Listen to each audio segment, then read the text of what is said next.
Listo, entonces creo que ya se puede ver la primera diapositiva. El tema que nos tocó al grupo número 1 son teorías y experimentos científicos. Entre ellas tenemos experimentos de Miller y Urey, endosimbiosis, teoría sintética de la evolución, proyecto del genoma humano. Los integrantes del grupo número 1 estamos Alejandro Mayra, el compañero César Auya, la compañera Matilda Bendaño y quien les habla, Edinson Álava. Como les dije, el tema principal son teorías de experimentos científicos. Entre el tema que tenía la compañera Mayra es experimento de Millet y Urey, que ella iba a exponer, pero como ya nosotros conocemos sobre la pérdida irreparable que tuvo la compañera, entonces yo voy a tratar de explicar esta teoría, ¿sí? Bueno, el naturalista ha de estar siempre atento para que las leyes que postulas no procedan de la imaginación, sino de la realidad empírica. Su trabajo ha de consistir en observar y recopilar hechos y por vía de sucesivas, inducivas. Extraer con rigor lógico las leyes que les explique del modo más amplio y consistente. Jean-Baptiste Lamarck. Entonces esto nos adentra especialmente a la parte de nuestra área, que siempre el científico está innovando y tratando de comprobar todas las situaciones que puede observar. En el caso de la naturaleza de la ciencia, ¿sí? La búsqueda de tendencia y discrepancia. Sin embargo, se han descubierto algunas discrepancias dado que hay organismos o partes de organismos que no consisten de las células, de las típicas células. Sin embargo, aunque más discrepancias pudiera aparecer en el futuro, es muy improbable que la teoría celular sea descartada, dado que muchos tejidos consisten de células, siendo esto un patrón general. Como nosotros conocemos, normalmente hemos visto en la literatura que se indica que todos los seres vivos hemos evolucionado a partir de un ente principal y se ha conocido que es un ente celular. El método científico, como nosotros conocemos, está basado en dos pilares fundamentales, la reproductibilidad y la refutabilidad, ¿ya? Entre ellos nosotros conocemos que siempre tiene que haber una evidencia que puede ser refutada al tiempo, que en cierto día puede ser real y luego de muchos estudios esta situación puede pasar a ser una falsedad. Entonces ahí están los dos pilares fundamentales en donde nosotros como miembros del área científica tenemos que a nuestros estudiantes explicarle esta situación. Entre los pasos del método científico tenemos lo que es la observación, ya la formulación de hipótesis, experimentación, análisis y conclusión. Nosotros conocemos que al momento de hacer la observación tenemos que tener en cuenta mucho cuáles son estos fenómenos naturales que nosotros observamos, cuál es el proceso que se podría dar y cuáles son las situaciones específicas en donde podemos hacer la investigación.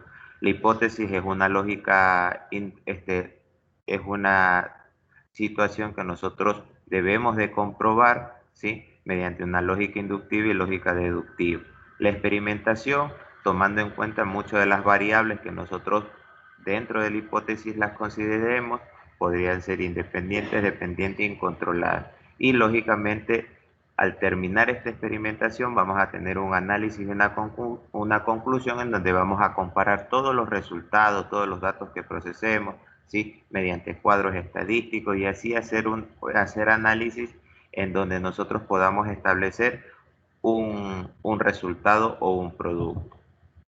En la situación del método científico, nosotros hemos visto que en el caso del origen de la vida, hay muchas teorías, ¿sí? Entre las cuales siempre se deben de tomar en cuenta realizar varias etapas, ¿sí? Mediante la metodología científica que es la más utilizada a nivel, creo, del área de ciencias naturales, ¿sí? Especialmente en nuestras asignaturas como son biología, química, también ciencias naturales de la básica superior.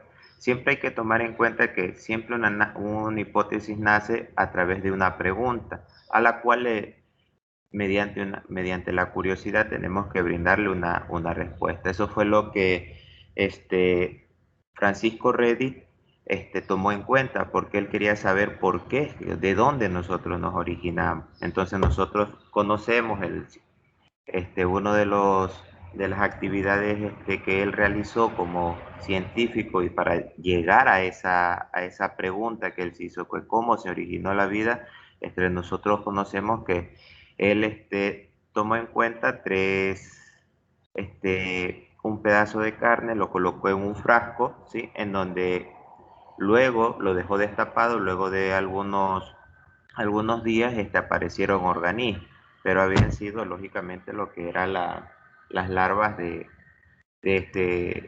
insecto que nosotros conocemos, de las moscas. Luego él comprobó que al momento de taparlo, este pedazo de carne no iba a tener las características que tuvo el frasco destapado, entonces no se produjeron organismos. Y luego puso una seda en la cual se dio cuenta que las moscas colocaban sus larvas encima de este ser. Entonces, de esa manera él realizó las etapas que nos quería mencionar la compañera Mayra, ¿sí? En donde especificaba de que hay muchas situaciones donde tenemos que hacer la comprobación de algunas hipótesis que, si nosotros somos los que queremos colocar esa hipótesis, tenemos que irla realizando. En el caso del experimento de Reddy, perdón, de Urey, ¿sí? Nosotros conocemos que él se interesó mucho, y él tenía la hipótesis de que la vida se había generado por sí sola, desde luego, bajo muchos aspectos, ¿sí? Que la Tierra primitiva nos brindaba. Entonces, mediante ese experimento, él comprobó que gracias a descargas eléctricas, a algunos gases que en ese tiempo existían, se estaban generando, gracias a esas acciones, al calor, a la temperatura, al agua que se contaba en vapor, se logró que ciertos organismos pudieran obtener la situación metabólica de generarse y vivir por sí, en este caso en condiciones, y generar las primeras situaciones de vida, ¿sí? Tomando en cuenta ya otra teoría, y esta es la teoría que me tocó a mí, también fue la teoría de endosimbiosis, ¿ya? Durante todas estas teorías que van a ser explicadas, hay que tomar en cuenta que son diferentes tipos de hipótesis que se manejaron y que de una u otra manera fueron comprobadas en el tiempo. Como toda teoría tiene sus situaciones a favor y también sus situaciones en contra, ya que las ideas y las percepciones de cada uno de nosotros son diferentes, ¿sí? Entonces, les voy a hablar sobre lo que es la endosimbiosis. Antes de ingresar a lo que es la endosimbiosis, nosotros debemos de tomar en cuenta qué significa endosimbiosis, ¿sí? Debemos de hacer referencia que etimológicamente la palabra endosimbiosis está formada por dos situaciones. En la primera, que es endo, el prefijo endo, que significa dentro, ¿ya? Y en el caso de simbiosis, que nosotros conocemos que es una asociación o una relación de dos especies diferentes, desde luego que mantienen un estrecho beneficio y relación, ¿ya? De una u otra manera, ¿sí? Tomando en cuenta de que los dos no son perjudicados, sino que más bien sacan beneficios de ello. Por tal razón, muchos autores definen a la endosimbiosis como la unión entre especies, en donde una especie, ya una de las especies, vive dentro de la otra, ya sin causarle problema alguno, más bien obteniendo, como les mencionaba, beneficios, ¿sí? Beneficios a las especies involucradas, ¿ya? Entonces, tomando en cuenta esta situación a través de algunos de algunos registros, investigaciones, en 1971 Lynn Margulis ya propuso la teoría de endosimbiosis en serie, que explicaba la aparición de la célula eucariota por la asimilación simbiótica de varias bacterias con habilidades diferenciadas. A su vez, la misma científica en el año 1981, ¿sí? Sostuvo que las células eucariotas que se originaron como comunidades de entidades obraban recíprocamente y que terminaron en la fusión de varios organismos. Esta teoría de endosimbiosis se la asimila porque se la asimila en cierto paso porque existen evidencias de la misma, ¿sí? Tomando en cuenta dos orgánulos de células, ¿sí? Como son los cloroplastos y las mitocondrias, ¿sí?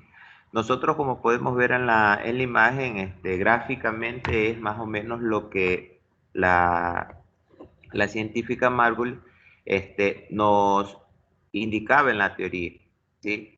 Que hubieron dos situaciones, en este caso de la evolución de esta célula eucariota, en donde hubo un proceso simbiótico, ¿sí? En donde una procariota fotosintética ingresó a una célula hospedadora ancestral procariota, ¿sí? En donde esta célula fotosintética soportó la defensa de la célula procariota ancestral y en donde se adaptó y comenzó a formar parte, su ADN se fusionó, ¿sí? Y comenzó a formar parte, ¿sí?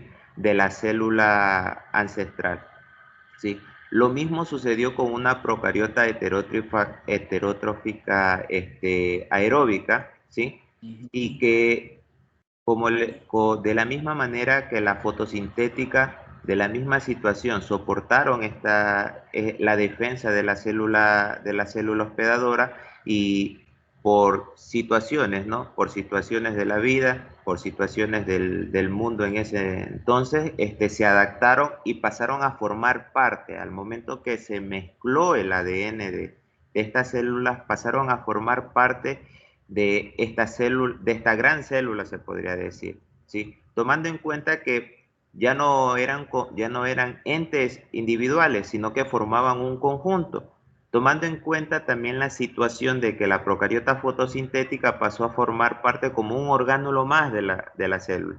Y en este caso pasó a formar la fotosintética a ser el cloroplasto de la misma. Y en el caso de la procariota heterotrófica, pasó a formar parte a ser de la célula hospedadora, ¿sí? De la mitocondria, ¿sí? Entonces, esta situación, como les digo, solo se da bajo ciertas evidencias que se han dado, porque hay que tomar en cuenta que lo científico siempre es lo que se puede observar. Eso es lo que es el método científico. Mientras nosotros no lo observemos, no lo comprobemos, no podemos decir que es ciencia, ¿sí? Entonces, ¿cuáles son las evidencias que tienen o que sustentan esta teoría de la endosimbiosis? En este caso, primero es que una de ellas es el tamaño de la mitocondria, ¿sí? O sea, uno de estos orgánulos es muy similar, que en el caso hablando de la mitocondria, es muy similar al tamaño de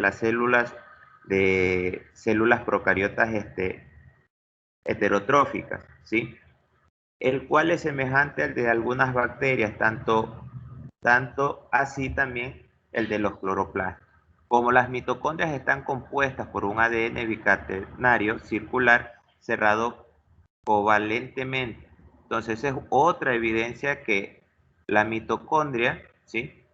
tiene, tiene en este caso o está constituida por este tipo de ADN que les estoy mencionando. Entonces, muy similar y es una muestra más de que una célula heterotrófica, ¿sí? Pudo haber formado parte. También otra evidencia es que se encuentran cubiertos, ¿sí? Por un tejido doble, En el caso de los cloroplastos y las mitocondrias también están fraccionados por una fisión binaria, como también sucede con los procariotas. Además también que la síntesis proteica, tanto de las mitocondrias como de los cloroplastos, es independiente, se podría decir, es independiente del funcionamiento general de la célula. Desde luego, todo va a un solo objetivo, que es mantener viva la célula, pero estas situaciones dan un pie a que la teoría de la endosimbiosis ha formado parte de la evolución de los organismos en nuestro planeta. Bueno, ahora le toca, vamos a hablar sobre la teoría sintética de la evolución. Eso le tocaba al compañero Auya. Sí, compañero. Unas preguntitas, ¿no? Endosimbiosis, endodentro, simbiosis, hago una simbiosis con organismos, ¿no? Sin tomar en cuenta que esto es una parasitosis. En nuestro cuerpo, ¿estamos haciendo simbiosis con algún microorganismo? ¿Un ejemplo y algún nombre?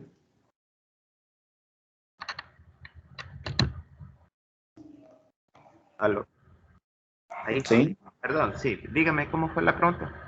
A ver, en nuestro cuerpo, ¿estamos haciendo simbiosis con algún microorganismo, tomando en cuenta su teoría que nos está explicando?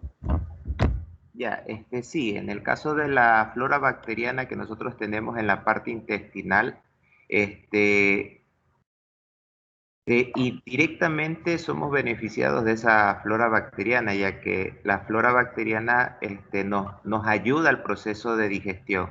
Mientras la flora bacteriana sobrevive dentro de nuestros intestinos, también nos permite y nos ayuda a obtener nos ayuda al metabolismo, en este caso de los nutrientes que nosotros estamos absorbiendo en cada uno de los alimentos que consumimos. Entonces ahí se ve el beneficio, mientras la flora bacteriana sigue viviendo, realiza su proceso, y en el caso de nosotros somos beneficiados de ese proceso. ¿Sí? Sí, efectivamente, la flora bacteriana, ¿no? Nosotros ingerimos fibra, ustedes saben que la fibra es celulosa. La celulosa tiene una unión glucosídica muy especial. Acuérdense en lo que decíamos, que se une una alfa de glucosa con una beta de glucosa y en ese momento se forma la celulosa. Lastimosamente nosotros no la podemos digerir a la celulosa, no la metabolizamos, pero si yo ingiero bastante celulosa en fibra vegetal, llega a la flora bacteriana y en la flora bacteriana ella sí puede digerir y, no, y hacemos simbiosis con ellas en el sentido de que, miren, hay casos en que me produce inmunoglobulinas, anticuerpos. ¿Qué quiere decir esto? Que me ayuda a mis defensas, me ayuda al sistema circulatorio, en el sentido de que no me va a hacer subir la presión arterial, no me voy a hacer hipertenso, no me voy a hacer diabético. Qué importante que es esto, ¿sí? Otra simbiosis que nosotros estamos haciendo es con una ameba. Acuérdense en lo que yo les decía, la ameba coli es propia de nuestro intestino. Ella nos ayuda a producir determinadas sustancias nutritivas para nosotros, ¿sí? Hay bacterias que nos ayudan a producir vitamina K, ¿sí? Entonces, estamos haciendo simbiosis, pero miren, hay un pasito para que me dé una parasitosis, ¿no? Hablando de la ameba coli propia de nuestro intestino, a veces nos infectamos con una ameba histolítica. ¿Qué es ameba histolítica? Histo, tejido, logos, baño. Entonces ahí sí ya es parasitosis, ¿no? Sigamos, por favor. Bueno, buenos días con todos. Un gusto saludarles. Dios les bendiga a todos. Gracias. Sobre la teoría sintética de la evolución, vamos a explicar un poco de esto. Entonces, no sé si nos puede pasar, estimado compañero.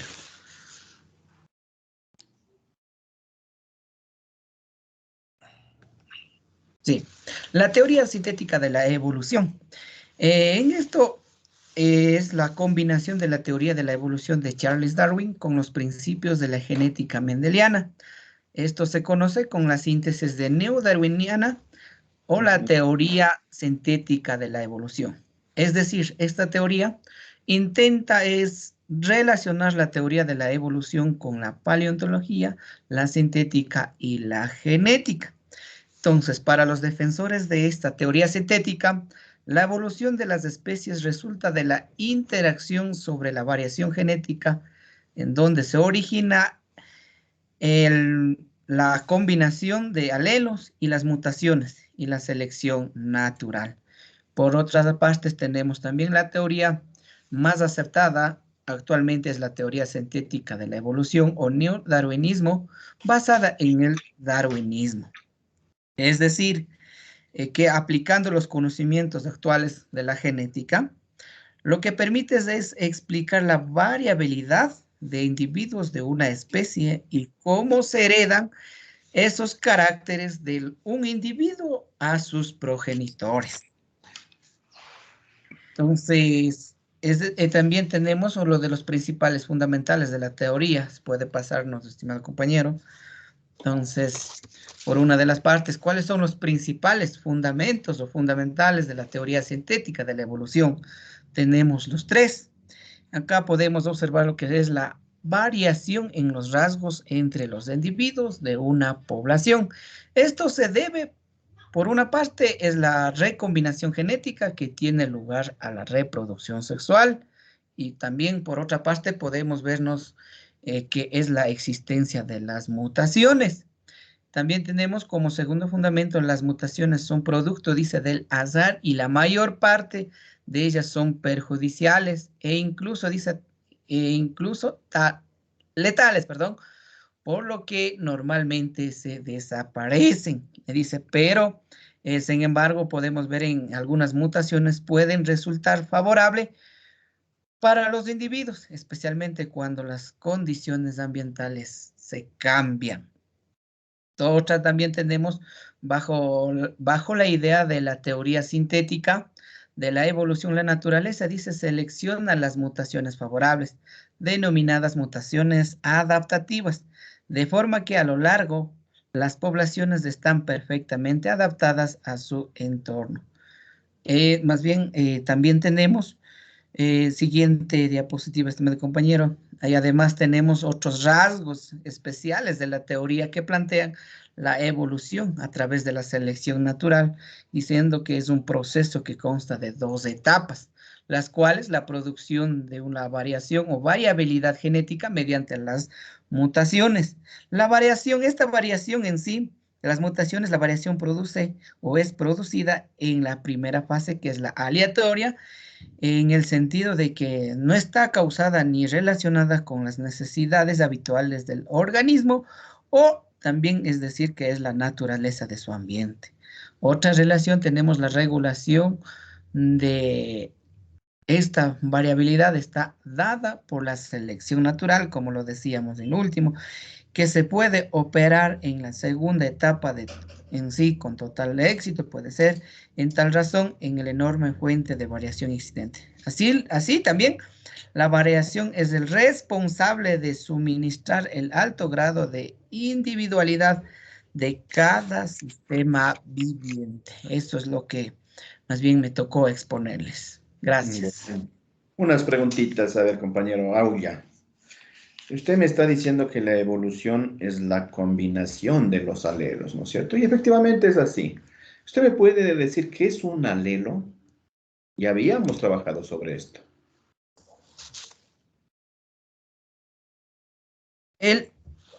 Sí, el alelo es en sí sería, un alelo es cada una de las dos o más, sería una de las versiones de un gen, en donde un individuo hereda, es decir, dos alelos para cada gen, de uno pues de padre y otro de la madre en sí. Ya, entonces en definitiva, los alelos son una variante de los genes.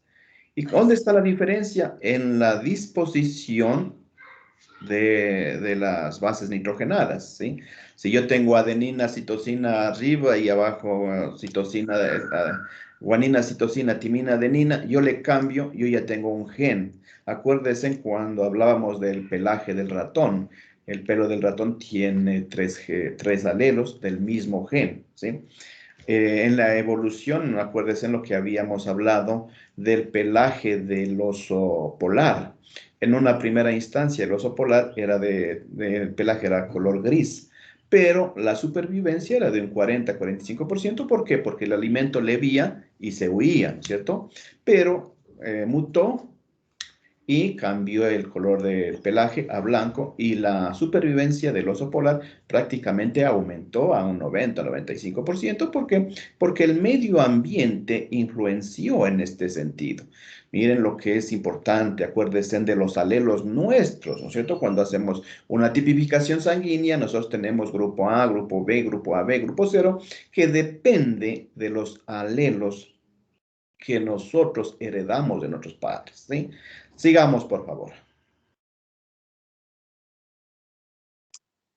Buenos días, máster. Buenos días, compañeros. Buenos días. Proyecto Genoma Humano. En el año 1990 inicia el proyecto Genoma Humano, que pretende la identificación y secuenciación de alrededor de 100.000 genes humanos. Conocer el genoma completo significa prevenir y curar enfermedades hereditarias que causan el 30% de la mortalidad infantil.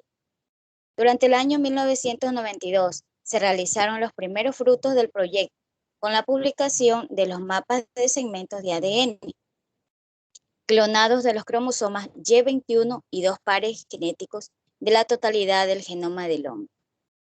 El proyecto Genoma Humano presentó al hombre la posibilidad de conocer su ADN, permitiéndole saber las enfermedades de las que es portador y las que va a desarrollar. Esta tecnología genética que pueden beneficiar o perjudicar a la humanidad. Nuevos derechos humanos han surgido, por lo que el derecho y la moral tienen nuevos retos a resolver. Gracias a los estudios e investigaciones científicos, a fines del siglo pasado han dado lugar a una serie de descubrimientos científicos considerados de mayor trascendencia de los que hasta ahora habían sido logrados por el hombre sobre genética, y son los pilares fundamentales para llegar a determinar la secuencia del genoma humano. Desde que Mendel en 1886 describe por primera vez los mecanismos de la herencia, se han dado a través de la historia. Sucesos cronológicos importantes como los aportes de Mixer, quien descubre el ácido nucleico, Walter Fleming, que descubre la división longitudinal de los cromosomas, Francis Galton, que crea la ciencia denominada genética, señalando que la herencia está en los cromosomas y en los genes. Oswald Avery y Maclean McCarthy prueban que el ADN es el material hereditario en la mayoría de los seres vivos. Jane Watson y Francis Crick describen la estructura del doble hélice del ADN. Entre estos aportes y el esfuerzo científico a nivel mundial sirvieron como base para llegar en el año 1990, año en que se inició el proyecto de Genoma Humano, con la finalidad de determinar la secuencia de nucleótidos de ADN de nuestro conjunto de genes. Por lo tanto, el genoma humano es el responsable de las características del ser humano. Los genes controlan todos los aspectos de la vida de cada organismo, incluyendo metabolismo, adaptación, forma, desarrollo y reproducción. La carga genética de un determinado organismo no puede ser idéntica a la de otro, aunque se trate de la misma especie, pero sí debe ser en rasgos generales similares para que la reproducción se pueda realizar correctamente. Es muy importante el descubrimiento del ADN, debido al estudio realizado por los grandes científicos, donde se han descubierto que gracias al ADN ha sido posible la evolución, que al dividirse y fusionarse con el ADN de otro individuo de la misma especie para lograr la descendencia diversificada. Asimismo, podemos decir que gracias al estudio y desarrollo de experimentos se puede conocer a tiempo si que los seres humanos tenemos alguna célula enferma o las enfermedades hereditarias provocadas por las carencias de una enzima o proteína. Una de las principales vías de investigación actuales es la de marcar genéticamente las células tumorales de un cáncer melanoma, en cualquier lugar de los órganos de nuestro cuerpo humano. Y así el organismo las reconoce como extrañas y pueda luchar contra ellas y salvar la vida de las personas enfermas. Podemos concluir que gracias al desarrollo del proyecto Genoma Humano, ha proporcionado a la humanidad un gran número de conocimientos sobre nuestra especie, un gran avance en uno de los problemas más graves que ha afectado siempre al ser humano. El gran número de enfermedades genéticas cuya curación puede ser posible desde la etapa embrionaria. El conocimiento del ADN que permite resolver incógnitas que anteriormente carecían de respuestas, investigaciones y experimentos científicos que han permitido conocer la composición del genoma humano, que se ha convertido en una herramienta muy importante para que las nuevas generaciones nazcan más sanas y tengan una mejor calidad de vida. Por otro lado, también podemos decir que la manipulación del código genético puede provocar consecuencias nefastas para el futuro de la humanidad, y es indispensable proteger los derechos humanos que se puedan violar y, ante todo, regular las conductas posibles que resulten favorables o negativas para la humanidad. Muchas gracias. Esta es mi aportación. Gracias, Matilde. El genoma humano prácticamente se viene trabajando años atrás. Hubo aportes tanto económicos como científicos de muchos países. Pasaron años y años y llegó a la conclusión que nosotros, el cuerpo humano, nuestros cromosomas tienen aproximadamente 10 millones de genes y cada uno de ellos está con su nomenclatura. ¿Qué quiere decir esto? Que tienen sus nombres. Sus nombres están por números, letras, dependiendo el brazo del cromosoma, dependiendo el cromosoma, etc. Y ya se va identificando prácticamente en su totalidad. Esto ya comenzó a quedarse en segundo plano, porque ahorita ya estamos hablando de una epigenética, un avance más del genoma humano. Pero lo importante es que se determinó qué gen produce determinada enfermedad. Por ejemplo, hay un gen muy especial que ya está muy identificado y muy estudiado, que dice que la información del padre a hijo y a su descendencia, que a los 50 años puede desarrollar cáncer de estómago, ¿sí? Si es que no se maneja muy bien esto, el hijo o su descendencia a los 50 años desarrollarán este cáncer y prácticamente este tipo de cánceres son tremendamente funestos. Este sentido es positivo, pero asimismo la compañerita me está hablando de situaciones negativas, ¿no es cierto? Hay un caso en que en algunos países ya para ingresar a un trabajo ya no van a pedir la cédula, van a pedir el estudio del genoma humano. Y en ese sentido creo que para determinar ese trabajador qué enfermedad tiene, cuándo va a desarrollar, etcétera, etcétera. Eso están determinando ahora, pero en nuestro país todavía no se ha de llegar a eso, ¿sí? Sigamos, compañeros, con el siguiente grupo.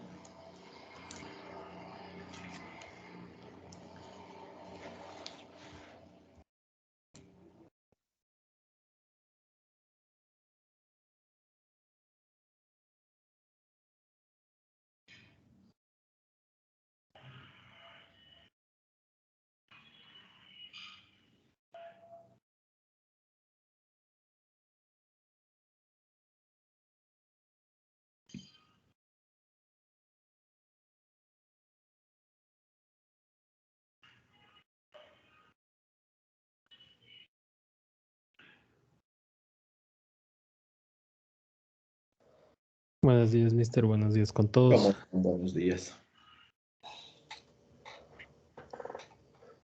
Me confirman si se puede ver. Sí, estamos observando.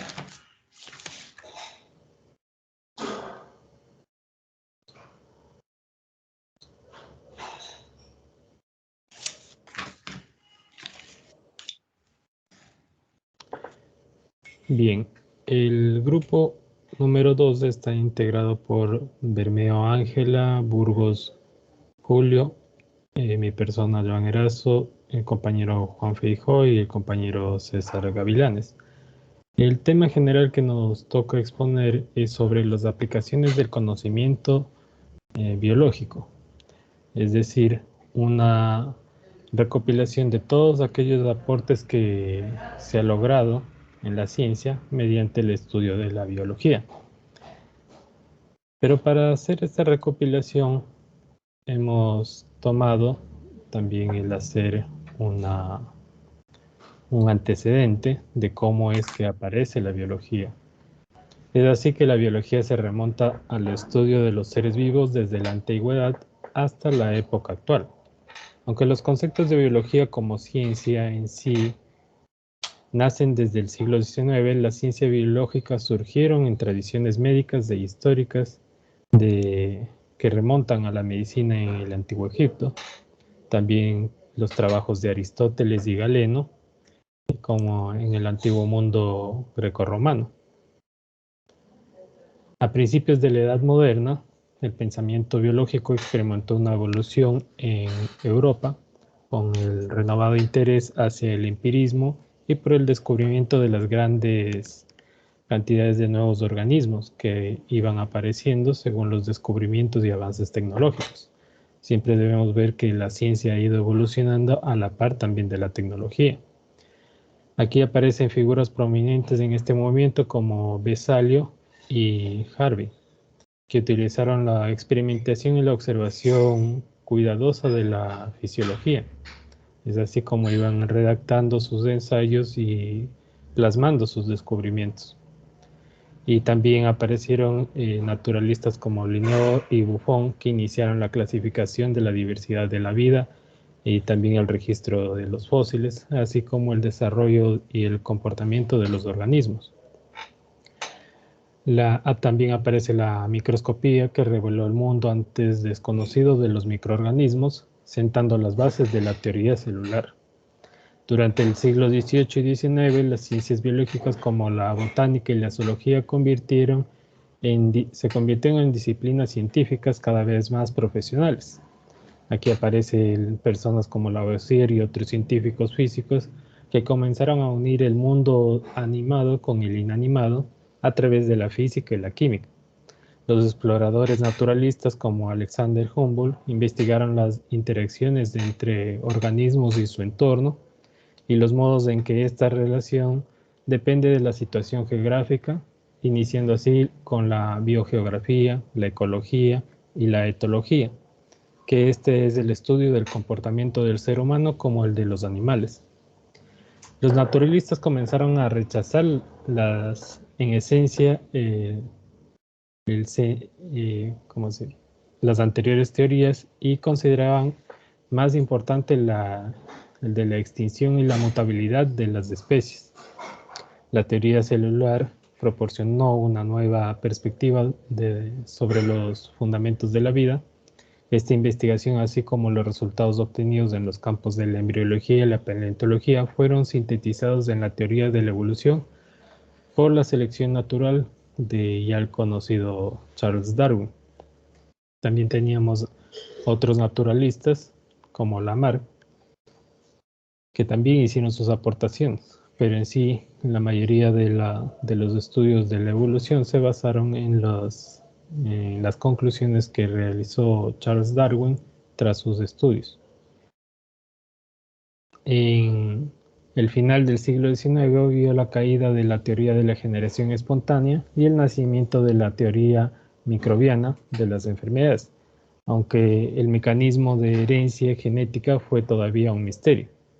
A principios del siglo XX, el redescubrimiento del trabajo de Mendel condujo rápido al desarrollo de la genética por parte de Thomas Morgan y sus discípulos, y también la combinación de la genética de poblaciones y la selección natural en la síntesis evolutiva moderna durante los años desde 1930. Nuevas disciplinas se desarrollaron con rapidez, sobre todo después de que Watson y Crick descubrieron la estructura del ADN. Tras el establecimiento del dogma central de la biología molecular y el descifrado del código genético, la biología se vio fundamentalmente entre la biología orgánica Esta se dividió entre la biología orgánica y los campos relacionados con la biología molecular y celular. Se pensaban que eran ciencias separadas o que cada una se especificaba en un determinado campo dentro de la biología. Pero a finales del siglo XX, nuevos campos como la genómica y la proteómica invertían esta tendencia, ya que aparecían biólogos orgánicos que usan técnicas moleculares y biólogos moleculares y celulares que investigaban la interacción entre genes y el entorno, así como la genética de poblaciones naturales de organismos. En conclusión, se define a la biología como la ciencia encargada de estudiar a todos los seres vivos y sus procesos vitales. Esta ciencia es de gran importancia ya que de ella podemos entender lo que sucede con los organismos vivos, desde bacterias a organismos más grandes. Esta disciplina permite a los seres humanos explorar temas como la ingeniería genética, las aplicaciones de investigación con células madres y también fenómenos globales como el calentamiento global. También ayuda a entender la naturaleza, cómo comprendernos nuestra propia especie. Es así que la aplicación de la biología en la vida cotidiana son numerosas y las podemos clasificar en siguientes campos. A continuación, el compañero que nos va a explicar. Sí, gracias. Me llama la atención algunos científicos, ¿no? Entre ellos está Berzelius me dicen, ¿no es cierto? Y él fue el padre de la anatomía. Hace siglos atrás él comenzó a hacer disecciones, pero no en cadáveres, sino hacía en cerdos.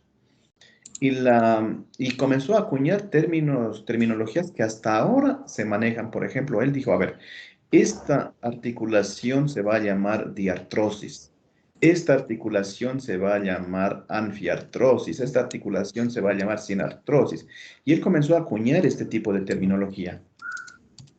Pasó el tiempo y él tuvo la oportunidad de, según la historia, dice que comenzó a hacer disecciones en personas privadas de la libertad, porque en esa época, según la Iglesia Católica, decían que eran impuros.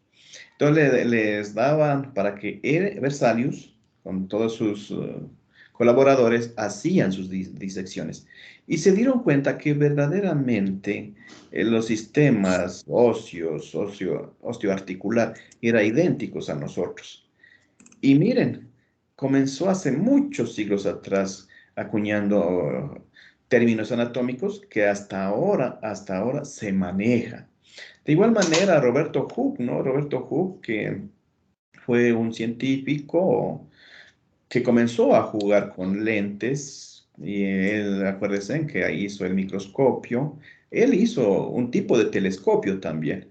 Y al hacer un tipo de microscopio incipiente que tenía un lente anterior, un lente posterior, de ahí le dijo, no, él le voy a llamar a este lente ocular, a este objetivo, y comenzó a observar estructuras, y él fue el primero que observó la lámina de corcho, que esta lámina prácticamente era papirácea, ¿no? Que tenía ahí celdas, y de ahí ya se acuñó el término célula, que hasta ahora se maneja. Es importante los aportes de los grandes científicos para el desarrollo y la evolución de la biología. Sigamos, por favor. Bueno, buenos días, máster, compañeros. A mí me toca el siguiente tema. Bueno, en este caso vamos a hablar de lo que es la biodiversidad. Bueno, anteriormente habíamos tocado este tema y un término relativamente muy importante en lo que es nuestro planeta Tierra. Y bueno, hablando de biodiversidad, este término refleja actualmente la cantidad, la variedad y la variabilidad de los organismos vivos. Esto incluye la diversidad dentro de lo que es especies, entre especies y entre perdón, ecosistemas. Bueno, la supervivencia de nuestra especie, la conservación de nuestro planeta dependen de nuestra capacidad de conocer, comprender y valorar la diversidad biológica que nos rodea. Por eso, una de las ramas, la taxonomía, debe estar estrechamente relacionada con estrategia y planes de conservación, ¿sí? El término o el concepto también, en este caso de biodiversidad, también abarca la manera en que esta diversidad cambia de un lugar a otro y con el paso del tiempo. Indicadores como el número de especies de un área determinada pueden ayudar a realizar un seguimiento de determinados aspectos de la biodiversidad. Ya habíamos dicho que la biodiversidad la podemos encontrar en todas partes, tanto en la tierra como en el agua, incluye todos los organismos, desde las bacterias microscópicas hasta las más complejas plantas y animales que existen en nuestro planeta Tierra, ¿cierto? Entonces, los inventarios actuales de especies, aunque son útiles, siguen estando incompletos y no bastan para formarse una idea precisa de la amplitud y la distribución de todos los componentes de la biodiversidad que tenemos, por ejemplo, tanto en cada una de nuestras ciudades, en nuestro país o generalmente en todo nuestro planeta. La expresión diversidad biológica es relativamente reciente y pretende abarcar la variedad de la vida en la Tierra en todos los niveles de organización, desde la genética hasta los diferentes biomas, grandes estructuras biológicas como el bosque tropical. Habíamos dicho también que nuestro planeta Tierra está habitado por multitudes de formas de vida. En otras palabras, Darwin, infinitas formas, todas hermosas. Y dado que ningún otro organismo puede existir sin afectar a su entorno, la globalización en este caso tiene profundas repercusiones en lo que es esta diversidad biológica.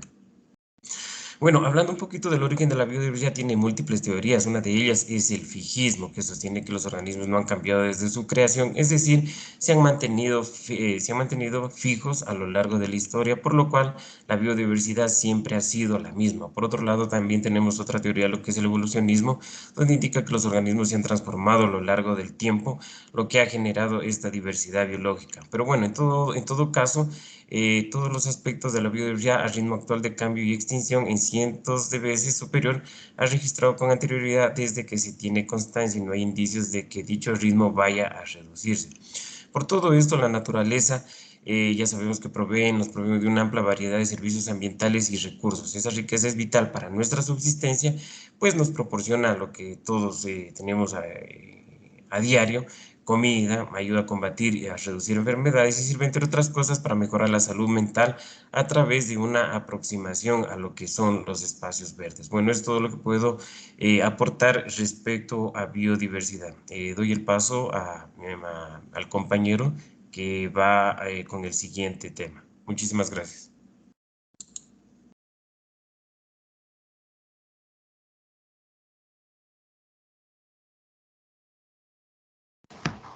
Muy buenos días, compañeros, estimado máster.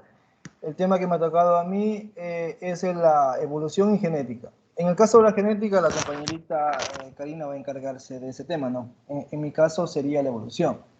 Ya, y en la evolución tenemos del ser humano, agricultura y medicina.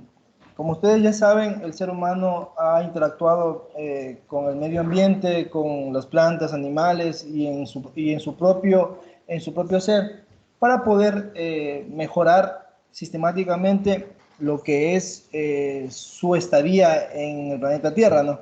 Ya sea en la alimentación, en la medicina.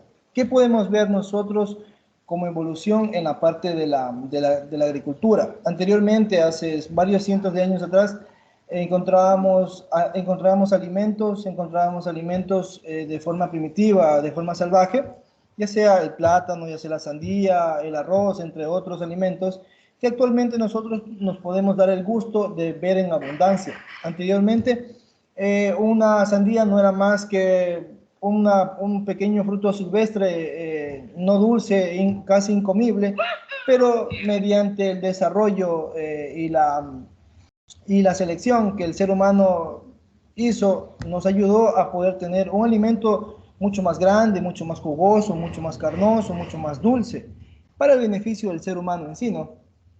Ya. Y utilizó las siguientes técnicas. Y bueno, comencemos, ¿no? Las aplicaciones de la tecnología genética nos están dando y ya se seguirán dando nuevas y maravillosas capacidades. Una de las teorías contemplativas, como la de comprender los mecanismos y la significación de la herencia biológica y de sus trastornos. Aquí tenemos un ejemplo que es la eugenesia. La eugenesia es un tema sumamente, ¿cómo les podría decir? Importante, curioso también, se le podría llamar, debido a que la eugenesia está dividida en dos partes. Está dividida en dos partes, ¿por qué? Porque puede ser negativa o como puede ser positiva. La negativa, por lo general, trata siempre de evitar que las características negativas o perjudiciales, sea para el ser humano o para cualquier tipo de especie, nosotros la podamos suprimir con el paso del tiempo y mediante la selección que nosotros podamos hacer, ¿no? Por ejemplo, si tenemos alguna enfermedad, alguna discapacidad, algún tipo de enfermedad hereditaria, tal vez algún daño genético en sí, nosotros podemos aislarlo. Hay genetistas actualmente que trabajan con el genoma humano y seleccionan y fragmentan el ADN para mejorarlo y también dar características sumamente buenas. Por ejemplo, una de las características que las personas de baja estatura, las personas que tienen enanismo, en una investigación escuché de que estas personas tenían una alta capacidad de evitar enfermarse de cáncer, de tener problemas cancerígenos. Entonces, es una característica genética que, valga la redundancia, los genetistas han podido acuñar para poder descubrir cuál es el gen que ayuda a evitar estos tipos de enfermedades, ¿no? Entonces, es sumamente importante. Y la positiva, la eugenesia positiva, es la cual nos ayuda a multiplicar las características genéticas o genotípicas que puedan ayudar al ser humano, tanto sea al ser humano, puede ser en la agricultura, en la selección de alimentos para consumo del ser humano, como son los animales, que sean aves, mamíferos, en fin, ¿no? Entonces, esto de la eugenesia es muy importante y gracias al científico británico Galton, se acuñó y se ha desarrollado mediante todo este tiempo, ¿no? Y se va mejorando cada vez más, ya sea por los descubrimientos científicos que actualmente podemos observar, ya sea por los genetistas que controlan y manipulan la genética, ¿no? El ADN es sumamente imprescindible e importante también. Hay otra técnica también que se utilizó del genetista Hernán Müller. Dicha técnica consistía en que las personas crearan, o que una cierta cantidad de personas crearan un banco de esperma para poder acuñar a personas, sea hombres o mujeres, que tengan un alto nivel de características genéticas, ¿cómo les podría decir?, favorables para el ser humano, ya sean científicos, excelentes políticos, excelentes personas que estudian y desarrollan habilidades para el mejoramiento del ser humano, ¿no? En Estados Unidos, hasta donde yo pude investigar y pude ver mediante unos videos y artículos que se podía observar, hay un lugar donde tienen unos parámetros para poder entregar tu parte genética y que tú puedas brindar eso a una familia, a unas personas que deseen que tengan un hijo con unas buenas características genéticas. Entonces, es muy bueno y recomendable esta práctica. Bueno, compañeritos, sin más que decir y esperando que tengan un bonito día, esto ha sido mi exposición. A ver, César, una preguntita. ¿Qué son los alimentos transgénicos? Ya, los alimentos transgénicos son los alimentos, hasta donde yo sé, los que se han sido mejorados. Por ejemplo, anteriormente habían, por ejemplo, usted iba y sembraba una hectárea de maíz en un sector. Esa hectárea, por ejemplo, botaba 10 quintales, un ejemplo. Todavía no me acuerdo muy bien cuánto bota, por lo general, un quintal de maíz en una hectárea. Ahora, con el mejoramiento de este alimento, ahora ya no bota 10, sino bota 20, o bota hasta más.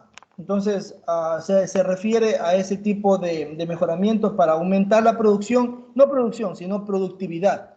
Ya no ser productivo, sino tener una productividad alta, que mejore el rendimiento del suelo y de los alimentos que se está produciendo, ¿no? ¿Hay alguna relación entre los alimentos transgénicos, que incluso en las etiquetas hay que poner alimento transgénico para que la población acepte o no acepte? ¿Este alimento transgénico influye en el desarrollo de algún tipo de cáncer? Sí, Máster. Por lo general, gran parte de los alimentos que se producen en nuestra actualidad están produciendo ese tipo de cánceres. E inclusive los recipientes de plástico, de polietileno, los que se utilizan en las fiestistas, en esos vasos blancos donde usted pone café, ahí se libera diferentes tipos de sustancias que nos pueden producir cáncer. Y sobre todo en los alimentos también, ¿no?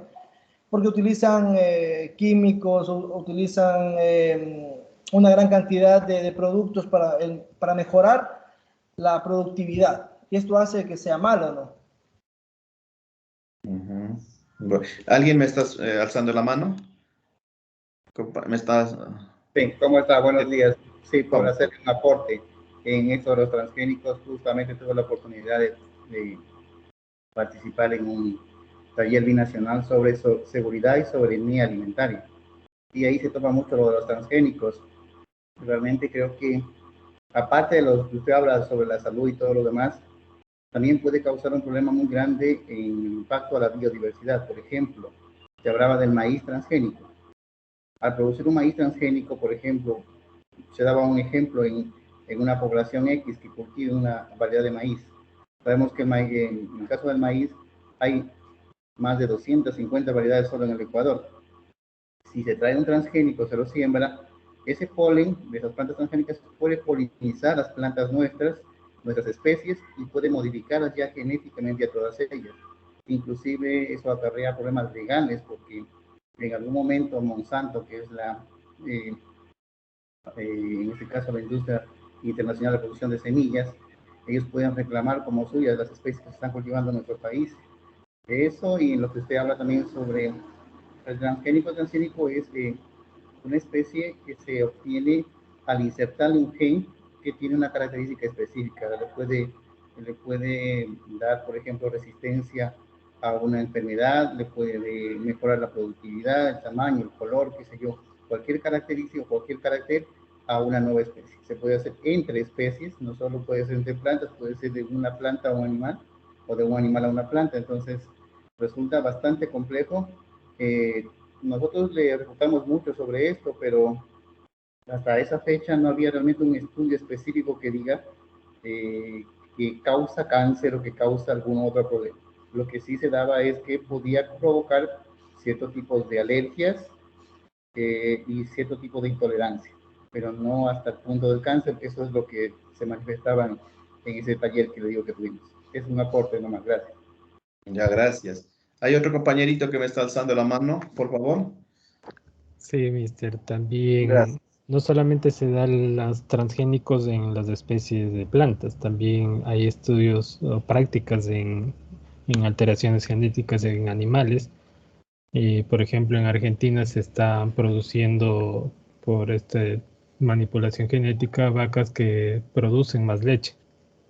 Pero también el riesgo de consumir esta leche es de que, así como a las vacas les hace que desarrollen más rápido la leche, también puede ser que al ser humano le ocasione una alteración genética en que desarrollen células que no son acordes a su biología, y así aparecerían los tumores, las enfermedades del cáncer.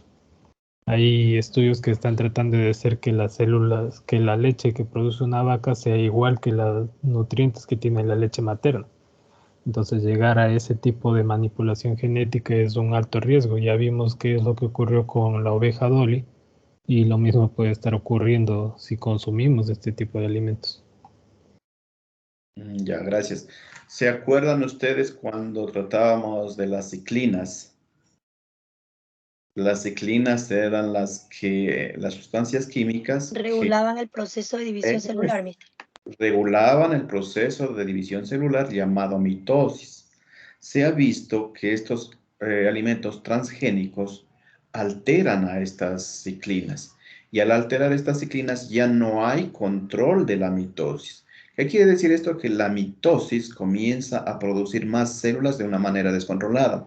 Al producir células de una manera descontrolada, ya se me forma un tumor, ¿no? Y eso están en investigaciones ahorita. Entonces, hasta donde yo he leído, hay alguna relación, sí hay alguna relación. De igual manera, como el compañero nos decía, hay animales transgénicos ya. Hay un toro que vale millones y millones de dólares que a través de este proceso de cambio de genes, este toro está produciendo esta hormona muy importante para nosotros. Es la que me ayuda al proceso de la glucólisis, la que me hace entrar a la célula, la glucosa, etcétera, etcétera. ¿Cuál es esta hormona? Ayúdenme, ya me olvidé. La insulina, Master. La insulina. Este toro que vale millones de dólares, a través de estos cambios genéticos, a este cambio de manipulación genética, está produciendo insulina. Este toro todavía vive y está en estudios. Qué importante que es esto de la genética. Es un mundo extremadamente amplio para la investigación. Ya incluso nosotros, nuestro Ecuador, lo que no tenemos es tecnología. Material humano tenemos bastante. Lo que no tenemos es tecnología. Lastimosamente, a veces esto es nuestro limitante, pero les digo que podemos hacer investigación. Sí podemos, sí. Siguiente compañera. Sigamos, por favor. Bien, muy buenos días.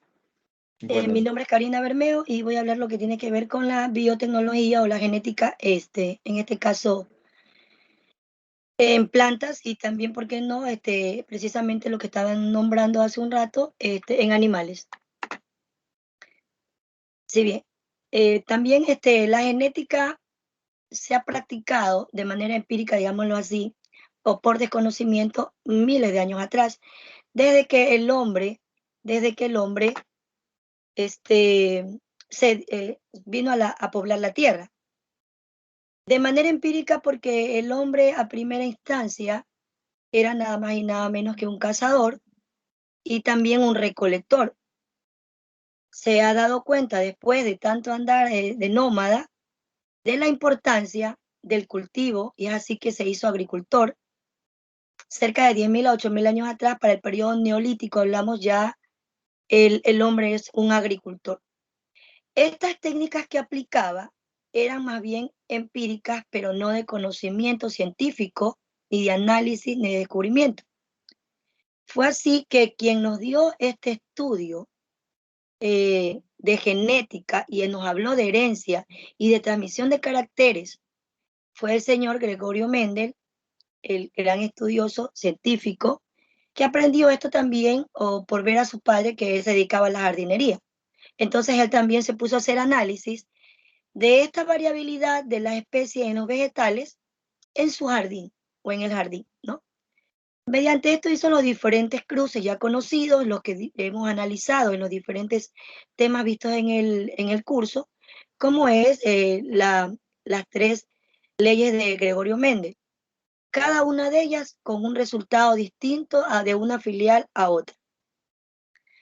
Todos estos procesos de estudio de genética sirvieron para que el hombre pueda utilizarlo en favor de una preocupación que es la alimentación. ¿Por qué? Porque si bien sabemos, estamos sobrepoblados y al haber sobrepoblación y el crecimiento de la población o densidad poblacional crece de manera geométrica, los alimentos crecían de manera matemática. Esto quería decir que va a haber una falencia o falta de alimentos, por ende, hubo entidades preocupadas en esta situación. Tal es así que es el FOA, que es una entidad que trata de ver que la población no sufra de hambruna ni de lo que puede ocasionar la carencia de alimentos en su estatus vital o en su modo de vida. Recién en el año de 1945 se creó esta entidad formada por 4 países. Ya en el año de 1952, Ecuador pasó a formar parte de ella, preocupándose en la mejora de los alimentos y, por qué no decir, de tomar aquellos conocimientos o estudios hechos por los científicos para trabajar con las especies y mejorarlas y así hacer mayor producción o mejorar, en sumo caso, la estabilidad de una especie. No sé si me puedan ayudar, si me puedan dar el control, porque yo quisiera mostrar unas diapositivas aparte sobre el mismo tema.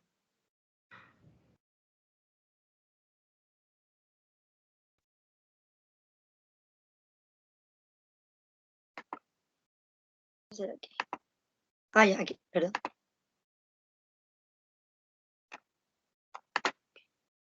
Bien, me dicen si lo pueden visualizar, sí.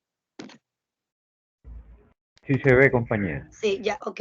Entonces, como estábamos hablando de evolución y genética, precisamente vamos a tomar del tema principal que debe ser, y es la alimentación, porque como bien sabemos, es la base de la vida de los seres, porque sin nutrición no habría el ser humano. Como vemos, en el periodo neolítico ya se practicaban las primeras estrategias de manejo de suelo para poder aplicar la agricultura y poder obtener los alimentos que eran importantes para la población de aquellos tiempos. Una de las características que se dice para este periodo neolítico es que la mujer tenía los brazos más grandes o más robustos, en base a que ella también practicaba la agricultura, cosa que también se sigue haciendo en la actualidad en algunas regiones de nuestro país. Sí, tengo entendido que en la parte del Amazonas y también en la parte de la sierra, muchas veces la mujer también ocupa la parte activa en la agricultura para la producción de las plantas y por ende conseguir alimentos. Como vemos aquí, ya los mayas aplicaban diferentes técnicas de cultivo y de ellos fuimos aprendiendo cómo se fue evolucionando. Como vemos aquí también, la evolución en base a la genética. Los estudios de Gregorio Mendel fueron un paso importante para poder darnos cuenta de la variabilidad de genes y la mejora de una especie. Es decir, que si hay especies que están adaptadas a un determinado ambiente, mediante este trabajo científico de genética o de ADN o de ADN recombinante, usted puede conseguir la mejora de una especie para que se adapte, para que tenga mayor productividad o para que en muchos casos también se haga resistente al ataque de alguna plaga. Como pueden observar en esta diapositiva, se está trabajando aquí con el ADN, en este caso recombinante, cómo se obtiene la mejor característica de una planta, ¿sí? Lo mejor, como dijo un compañero en la exposición anterior, para la otra planta, para que no se desaparezca. Es decir, voy a mejorar esta planta para que no muera ante determinado cambio o situación climática y también, por ende, de algún ectoparásito. Todo esto se ha trabajado gracias a la genética. Y vemos aquí que se está manipulando, vemos la caja de Petri. Hay diferentes técnicas de embriones, trabajo en óvulos, también hay trabajos en los embriones de las papayas, cuando muchas veces hay semillas estériles. ¿Por qué? Porque crece el embrión, pero no crece el endospermo, que es el que le va a dar nutrientes a este embrión y este se pueda desarrollar en una plántula y por ende en una planta adulta y producir frutos. Entonces, todos estos trabajos y conocimientos anteriores, tanto en técnicas de cultivo neolítico, de las técnicas mayas, aztecas, nos vamos también a la parte genética, gracias al señor Mendel y a su estudio científico y a los científicos que le sucedieron, y también a las diferentes instituciones preocupadas del manejo de la genética para bien de la población. Digo para bien dentro de comillas, porque si bien es cierto, el resultado de todo este trabajo genético nos va a crear los transgénicos, algo que éticamente está muchas veces en disyuntiva, ya porque es necesaria la alimentación. Como decía, la población crece de manera geométrica, mientras que los alimentos de manera matemática. Y esto hacía que haya falta de alimento y hay hambrunas. La preocupación de mejorar especies para adaptación, para que produzcan más, para que haya mejor producción de leche, lo que decía el compañero Erazo, sobre la manipulación de la genética en determinadas vacunas para obtener una mayor cantidad de leche, o lo que decía el míster, trabajar para obtener la insulina, mejora de vida, trae también a la vez algo a la discusión. Lo bueno y lo malo, ¿qué tan necesario es? Digamos así, aquí, como comentaba yo ayer, eres un mal necesario, porque necesitamos de los alimentos para poder vivir y que nuestro cuerpo cumpla funciones vitales. Pero también, si no los hay, morimos de hambruna, con raquitismo, desnutrición. Pero si comemos transgénicos, que es lo que actualmente hay en el mercado, aunque muchas veces en la etiqueta no esté, ya años atrás, la famosa leche nido que la tomábamos todos, ya tenía manipulación genética, ya era un transgénico. Así que, compañeros, digamos es un mal necesario, pero los transgénicos han venido también a ayudar en muchos casos para desaparecer la hambruna, pero también como se analiza genéticamente, puede hacer un trastorno de crecimiento irregular de células y producir cáncer. Esta es mi aportación. Muchas gracias, compañeros.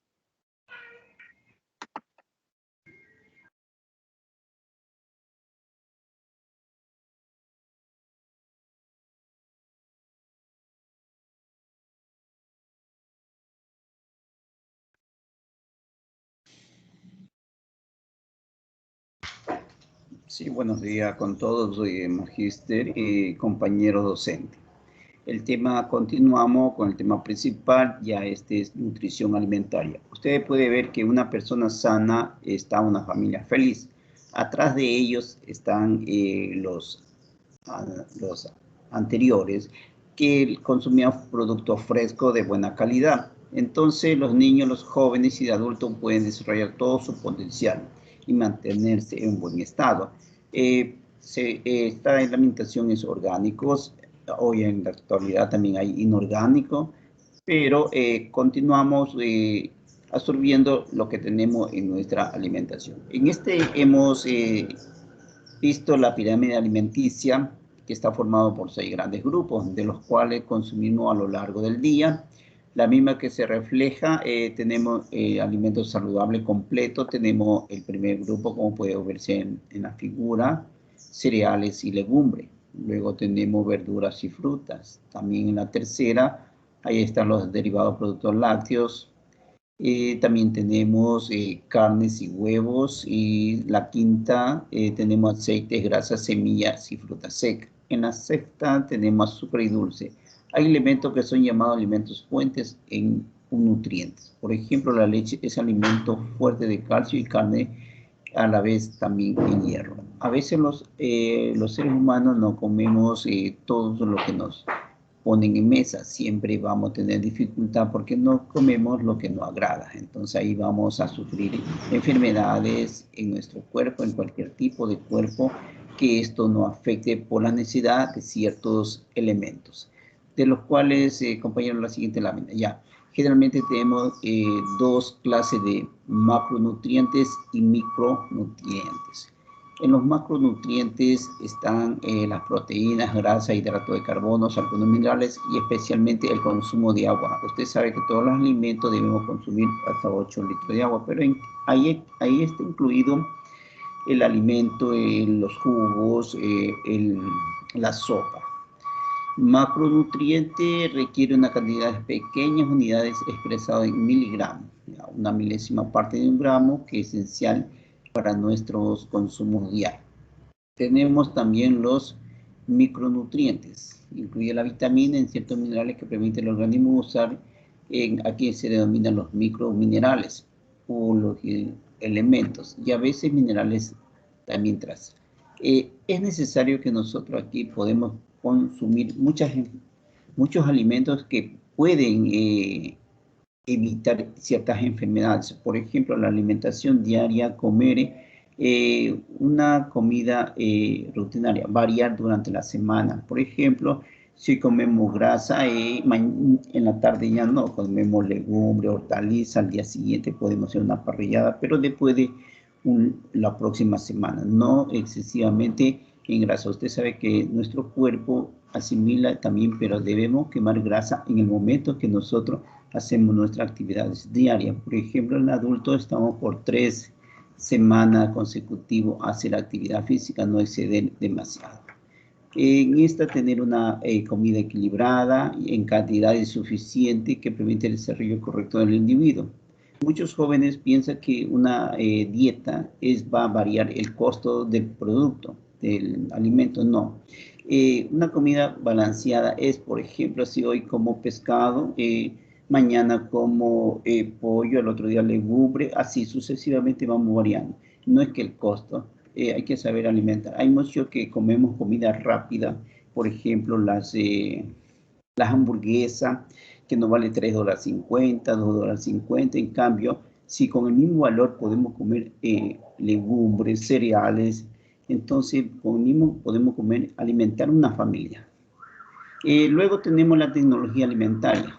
Aquí hay ciertos productos que son avanzados, son inyectados o mejorados por cierta hormona, lo que, como se manifestó los compañeros en la genética, estos productos pueden también generar ciertos cancerígenos, por ser productos que tienen muchas pulpas, demasiado para completar una colonia de habitantes, pero también va a perjudicar esto al consumidor, porque ciertos alimentos son cancerígenos, que va a producir un cáncer en el estómago o en cualquier parte de nuestro cuerpo. Luego tenemos aquí, estos nutrientes se encuentran en tal forma que los alimentos son fácilmente utilizados en nuestro cuerpo, los hidratos de carbono. Usted sabe que el deporte o cualquier actividad que nosotros podemos desarrollar 3 veces a la semana, los adultos, bueno, los jóvenes normalmente, diariamente, 30 minutos lo pueden desarrollar. Esto es debido a que nuestro cuerpo necesita actividad física, tener una buena salud, inclusive estar completamente alimentado. Usted sabe que no hay una buena alimentación, pues se nos decae nuestra forma de estudiar, bajamos el rendimiento académico, incluso las enfermedades. Hoy, actualidad, que el COVID afectó a muchos estudiantes, también a padres de familia en la economía, entonces tenemos que levantar ese ánimo y ese entusiasmo. Esto sería en cuanto a la alimentación, que nuestro grupo, hemos seguido la secuencia del grupo 2. Y agradecerle a usted, Magíster, y también a los compañeros que hemos intervenido. Ahí el compañero al momento le va a agradecer. Gracias por el momento y compañero. Gracias, compañero Máster. Esa ha sido la exposición del grupo 2. Mire, qué importancia que la nutrición, ¿no? Acuérdense que ya trabajamos sobre esto. La ingesta de proteínas, la ingesta de hidratos de carbono, incluso la ingesta de lípidos. Es muy importante la ingesta de aminoácidos, la ingesta de vitaminas, oligoelementos, ¿no? Hemos venido trabajando cómo una buena alimentación se refleja en una buena salud. Es directamente proporcional una buena alimentación a una buena salud, ¿sí? Especialmente la salud de mi corazón. Y en definitiva, lo que yo les puedo decir es que utilicemos una alimentación lo más natural posible. Tomemos agua, hagamos deporte, y lo más importante es estar en paz con nosotros mismos. A pesar que estamos pasando en una situación muy complicada, que es esta pandemia del SARS-CoV-2 y todas sus variantes que me produce la enfermedad COVID-19, si yo tengo una buena alimentación, hago ejercicio, estoy en paz conmigo mismo, este virus me va a afectar, pero mi sistema inmunológico me va a ayudar a defenderme. Ahora ya con las vacunas estamos ya superando, Dios quiera que en unos meses más, ya superemos en su totalidad esta situación y volvamos nuevamente a las clases presenciales. La biología saben que es una ciencia experimental, y los estudiantes necesitan de un laboratorio de biología. Ángela me estaba alzando la mano, por favor. Sí, Magíster, mire, yo tengo una duda, o sea, el tema que yo hablé sobre el trabajo en las plantas para obtener nutrientes. Si bien es cierto, nosotros podemos querernos cuidar y deseamos cuidarnos de la mejor manera, pero lamentablemente el sistema ya no lo permite.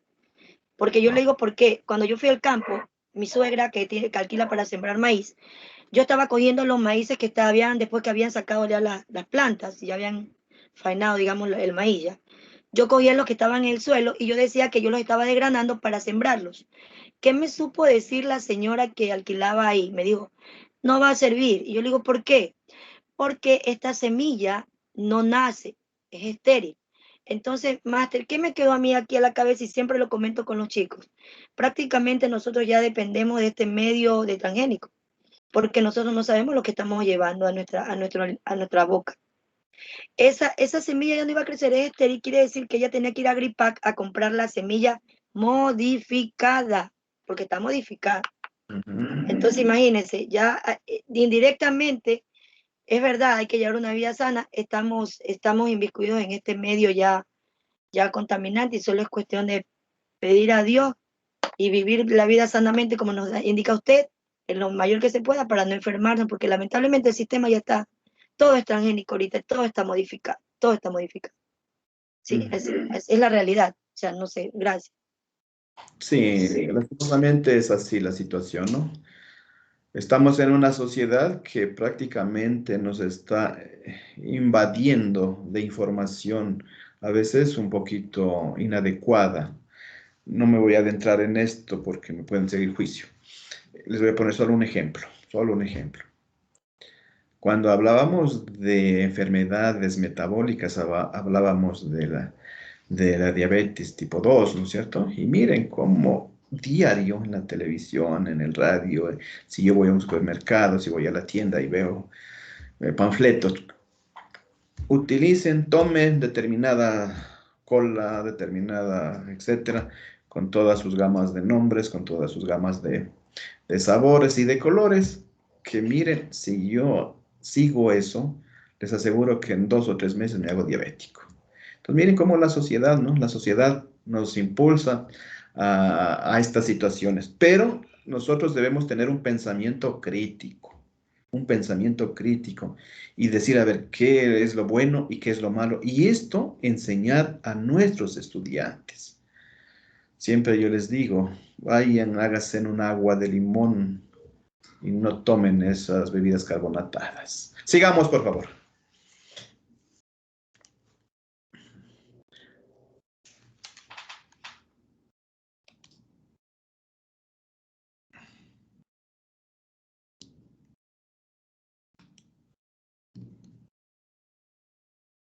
Sigamos, ¿no? Sigamos.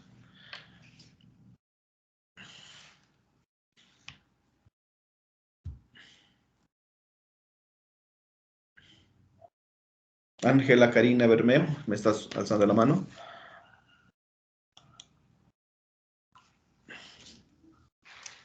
No, mister, no. Ya. Máster, buenos días. Para continuar con el grupo número 3. Ya. Voy a compartir la pantalla.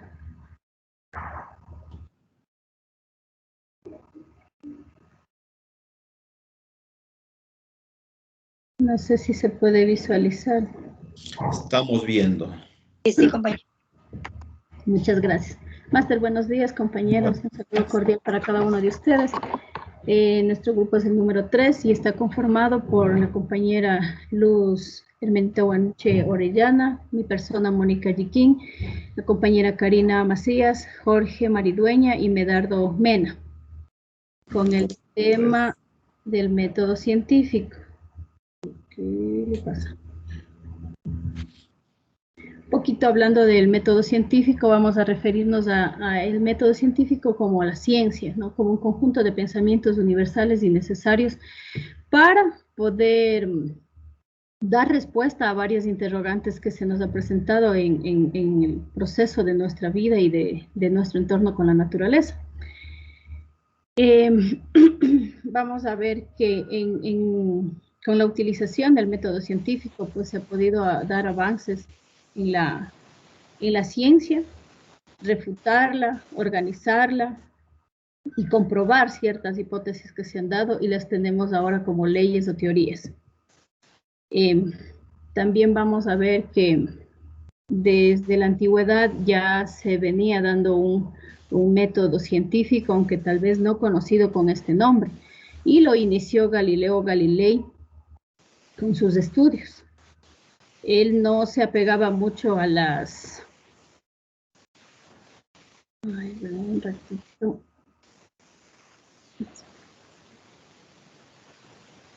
Ahí. Galileo Galilei no se apegaba mucho a la práctica o a la doctrina de Aristóteles. Entonces él empezó a realizar sus estudios, no de manera experimental, como lo hace el método científico, pero sí obtuvo sus resultados a partir de las demostraciones matemáticas, que también es una manera de comprobar ciertas o medir ciertos resultados. ¿Ya? Vamos a hablar también lo que es el método científico, pero para esto vamos a partir un poquito de saber lo que es la ciencia como tal, y se denomina o se le como el conjunto de conocimientos exactos sobre las cosas obtenidas por medio del razonamiento ordenado al aplicar diversos métodos de observación y experimentación. La ciencia como tal utiliza la herramienta al método científico como herramienta para llegar a la obtención de los resultados, sobre todo los resultados que son verificables, comprobables, ¿ya? Este método científico se usa en todas las ciencias y se basa en el diseño de las prácticas de experimentos para obtener información veraz, que sea verificable. Este método científico es un proceso estructurado mediante el cual se espera encontrar respuestas a problemas específicos, de lo que el ser humano, por nuestra naturaleza, somos curiosos de saber muchas cosas, nos planteamos hipótesis, nos planteamos preguntas y queremos respuestas a esas preguntas. Y en eso se basa el método científico. Sí, este método científico está sustentado por dos pilares fundamentales, que son la reproductividad y la refutabilidad. En la reproductividad decimos que es la capacidad de repetir un determinado experimento tantas veces sean necesarias en cualquier momento, en cualquier lugar y por cualquier persona para ver si se puede comprobar si esta hipótesis ha sido o esta investigación ha sido veraz. La refutabilidad, en cambio, es decir, que toda proposición científica tiene que ser susceptible de ser falseada o refutada. Puede ser que alguna de las teorías ya se tenga una respuesta, pero puede ser que otra persona, otro investigador vuelva a investigar y refuta esta teoría y dice, no, esta teoría tomo base de esta, pero este es el resultado que me da esta teoría. Ya. Muchos de los descubrimientos que hoy conocemos partieron de una hipótesis, partieron de una pregunta, partieron de una duda, partieron de un supuesto, que fue comprobada a través del método científico. Es utilizado en la mayoría de las ciencias, como la química, la física, la psicología y otras ciencias, y pueden ser aplicadas para explicar fenómenos de nuestra vida cotidiana. ¿Ya? Ciertas características del método científico, una de las principales, como decía, que es verificable y explicativo, ¿sí? También las características es que debe ser objetivo, debe ser progresivo, debe ser racional, debe ser verificable y debe ser riguroso. Objetivo en cuanto que se basa en hechos, conceptos comprobables y no deseos, ni creencias, ni opiniones de la persona que investiga. Sí, tiene que ser de manera objetiva. El científico, el investigador, debe mantener su visión subjetiva en el margen de lo que está investigando. No se puede apartar ni inclinarse a lo que él cree, sino ser bastante objetivo en su investigación. Progresivo en cuanto a que los conocimientos que se obtienen son acumulativos, pero que pueden reafirmar, complementar las investigaciones o los descubrimientos ya existentes o incluso corregirlos, como les decía anteriormente. Racional, ya que utiliza la razón para realizar deducciones y se basa en la lógica y no en opiniones o creencias. Verificable, Cuanto a la hipótesis propuesta debe ser aplicada y comprobada empíricamente a través de la experimentación. La experimentación es uno de los pasos que nos va a ayudar a comprobar o a desechar la teoría que estamos investigando, la hipótesis que queremos verificar. Riguroso en cuanto a que el investigador debe seguir el orden de todos los pasos del método científico sin alterar ninguno de ellos, ya que es un proceso, debe seguir un orden. Eso en cuanto a mi participación, máster. Muchísimas gracias. El compañero continúa. Gracias.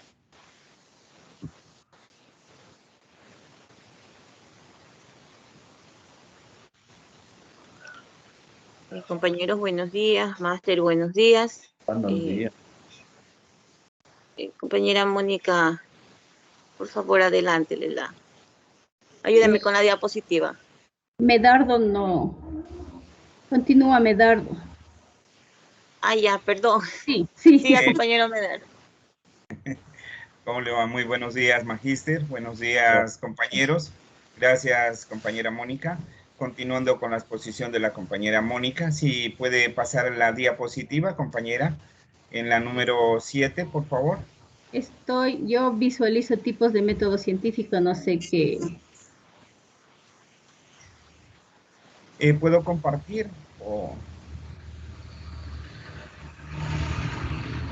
Muchas gracias, compañera. Bien, los tipos de método científico que se utiliza para la biología, son los tipos de métodos científicos, son el método inductivo, el método deductivo, el método analítico, el método sintético. Siga, por favor. La siguiente diapositiva.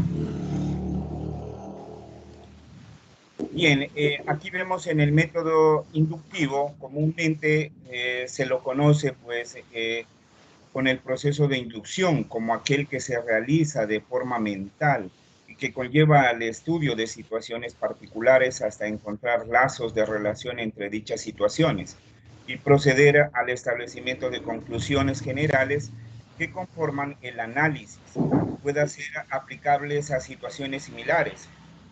Algunos autores mencionan que este método goza de autoridad científica, en el caso de que el momento de establecerse las relaciones, estas se proceden a cotejar y entablar entre sí una concordancia única que las haga procedente para la aplicación de la premisa general.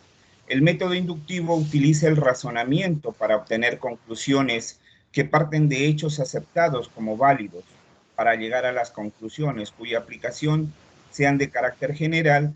Se inicia con un estudio individual de los hechos y se formulan conclusiones universales que postulan como leyes y principios fundamentales de una teoría.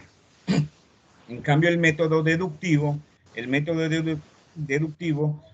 es más común que se procede a aplicar en la ciencia. De hecho, es la regla general para el estudio de los fenómenos sociales, ya que el mismo implica la extracción de una premisa general, conforme a la cual se procederán a evaluar todos los casos posibles que presenten características comunes y que resulten procedentes para su estudio. En efecto, el proceso deductivo implica el estudio o bien la labor cognitiva desde lo general hasta lo particular, con la finalidad de que la persona pueda entablar desde un juicio general criterios particulares. En todo caso, debe comprenderse que tales estudios conllevan a la aplicación de leyes universales y comprobarlas de aquí sea el método que cuente con mayores adeptos dentro de la comunidad científica, considerando que el mismo basa sus análisis sobre sus hechos y comprobados, y estos a su vez constituyen una teoría, o bien un postulado o únicamente sustentados.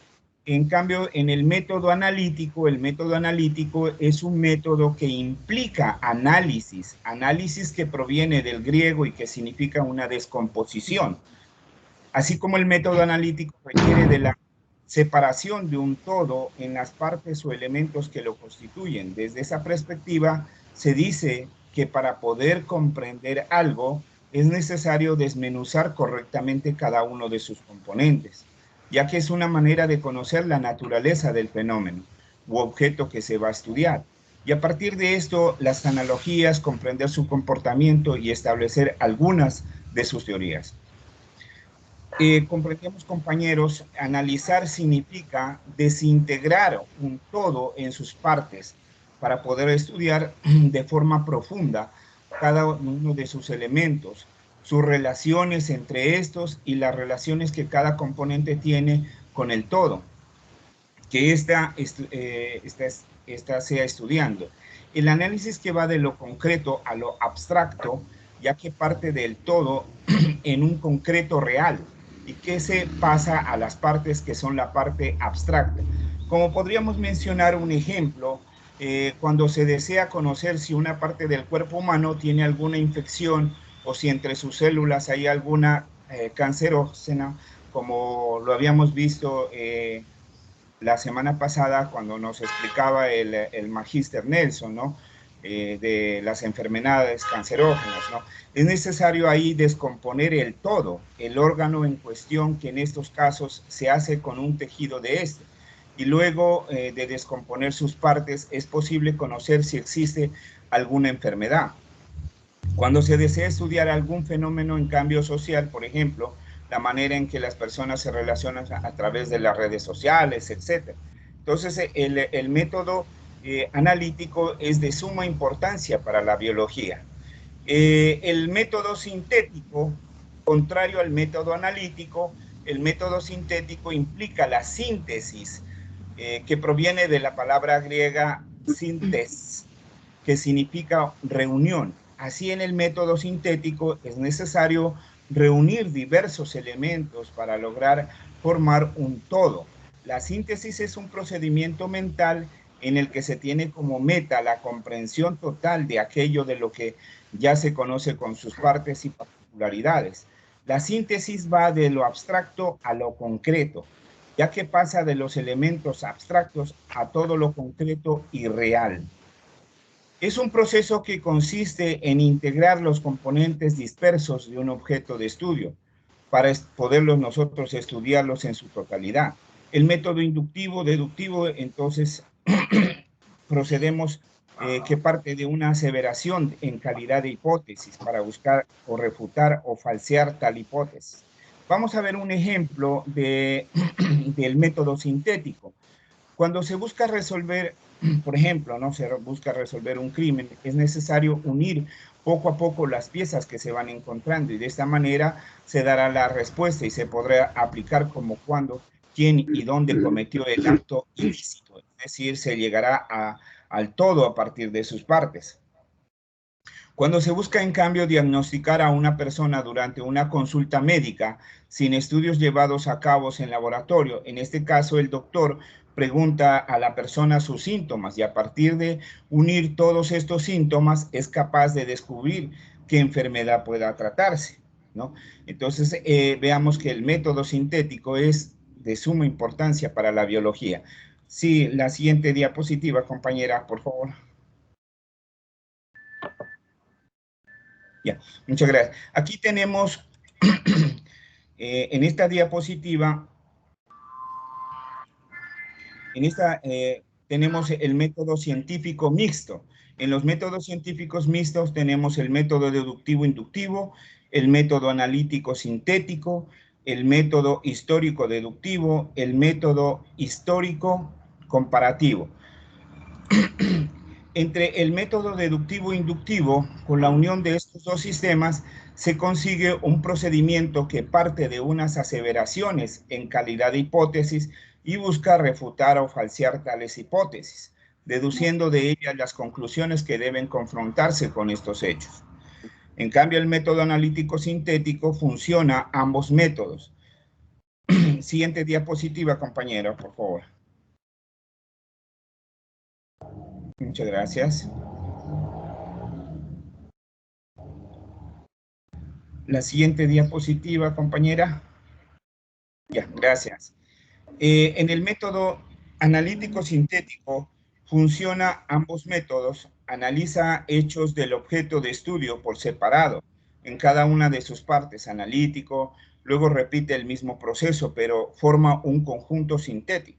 Así se integran dichas partes para estudiarlas de manera holística e integral.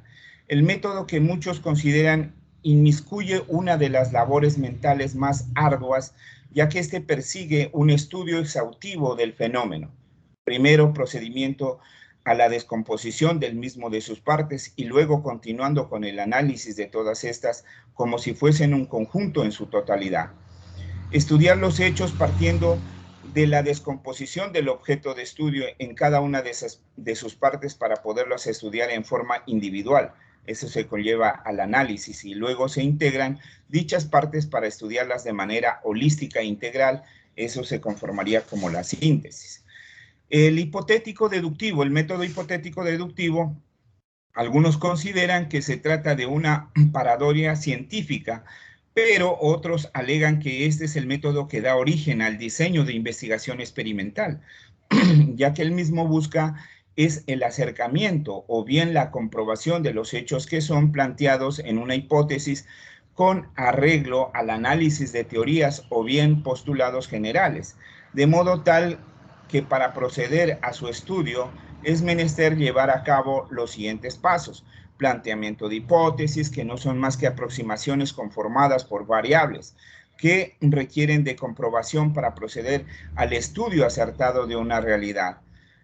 Adecuación de las hipótesis a teorías bien postuladas, ya comprobadas, con el fin de poder evaluar la certeza de aquellas bien y imposibilidad de su realización. Un procedimiento que parte de unas aseveraciones en calidad de hipótesis y buscan refutar o falsear tales hipótesis, deduciendo de ellas conclusiones que deben confrontarse con los hechos. Y el último método, que es el método histórico comparativo, es un procedimiento analítico que tiene lugar en las áreas culturales donde lo único que se persigue es la búsqueda de los hechos de forma secuencial que permiten determinar el surgir o bien la aparición de un determinado fenómeno, con el fin de que se pueda realizar una serie de análisis sobre los mismos hechos y determinar cómo estos han influido en la aparición o bien en la configuración del objeto de estudio.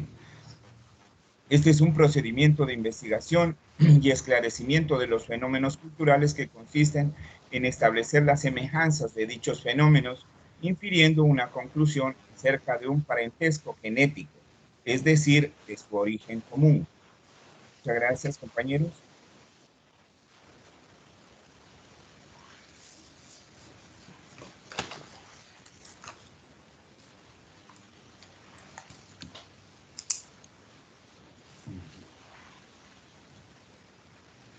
Con la compañera Luz.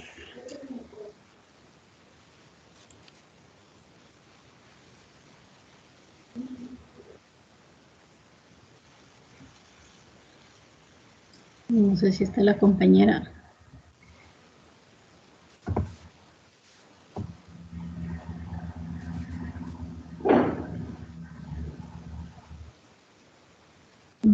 No sé si me escuchan. Sí, se le escucha, compañero. No sé qué pasaría con la compañera Luz.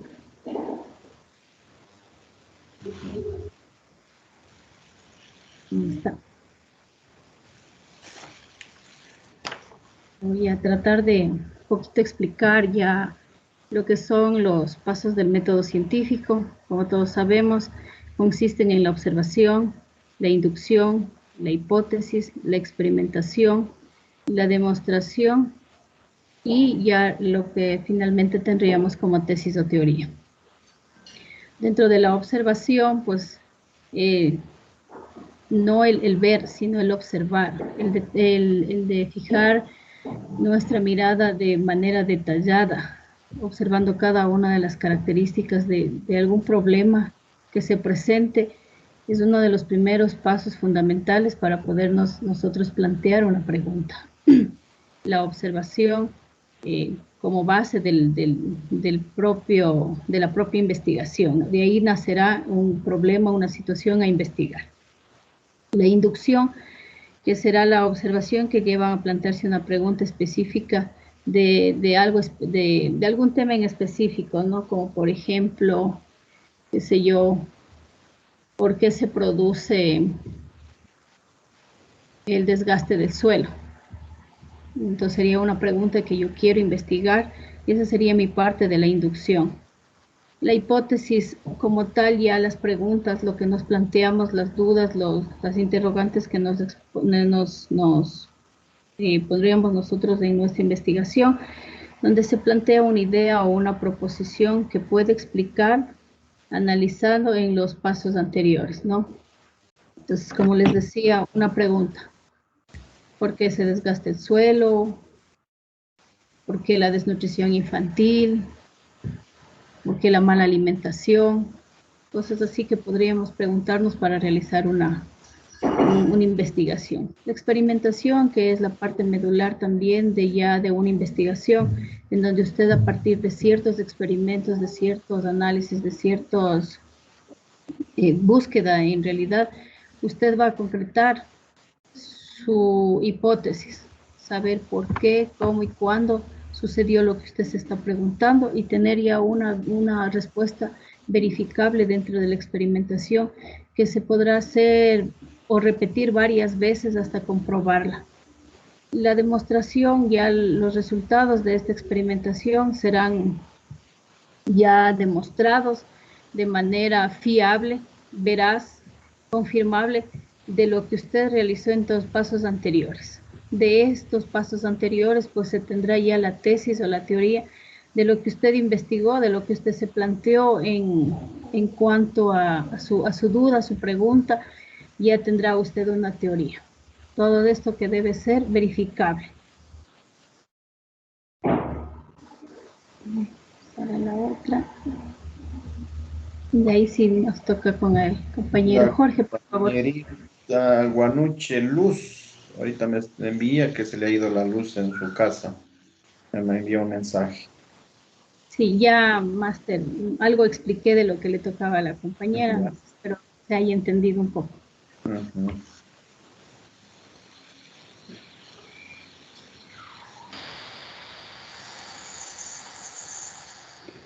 Buenos días, Máster. Buenos días, compañero. Mi tema de hoy es un ejemplo sobre la vacuna de la poliomielitis, ¿no?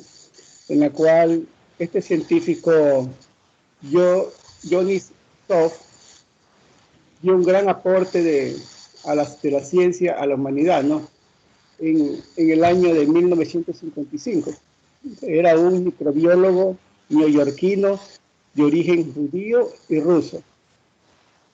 En su proyecto, la observación que él hizo, que en 1947,